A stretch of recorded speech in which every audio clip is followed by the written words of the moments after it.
It's well understood that a sedentary lifestyle takes a toll on the body, weakening muscles, slowing metabolism, and increasing disease risk.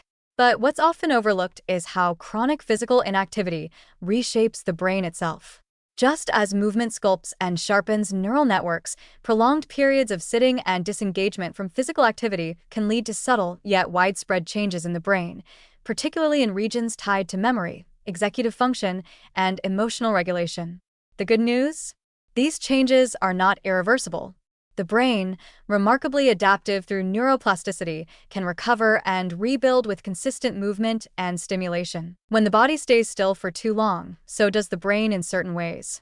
Long-term sedentary behavior has been linked with atrophy in key brain regions, such as the hippocampus, critical for memory, and the prefrontal cortex, essential for decision-making and impulse control. MRI studies in older adults, as well as in younger populations with highly sedentary lifestyles, show that even moderate inactivity is associated with thinning of cortical gray matter. This neural erosion doesn't happen overnight, but over months or years of low movement.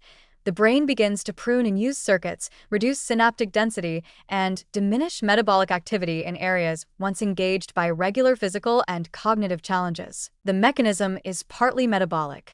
Physical movement increases blood flow, oxygenation, and the delivery of neurotrophic factors like BDNF, brain-derived neurotrophic factor, a protein that promotes the survival and growth of neurons. In sedentary individuals, levels of BDNF tend to be lower, which impairs the brain's ability to repair, adapt, and form new connections. Without consistent stimulation from movement, the brain operates on a kind of low-power mode, adequate for survival, but suboptimal for clarity, motivation, and adaptability. Another consequence of inactivity is disrupted dopamine signaling. Dopamine, a neurotransmitter linked to reward and motivation, is heavily influenced by physical activity. Sedentary behavior can dull the brain's reward circuitry, leading to reduced drive, more difficulty initiating tasks, and increased susceptibility to mood disorders. In other words, the more inactive we are, the harder it becomes to break that cycle. Not because of laziness, but because the neural systems that support initiative and engagement begin to atrophy. But the same neural systems that degrade from disuse can also recover through gradual re-engagement. Even small, consistent bouts of physical activity, as little as 10 minutes of walking a few times per day, can begin to increase cerebral blood flow, activate dormant circuits, and restore neural connectivity.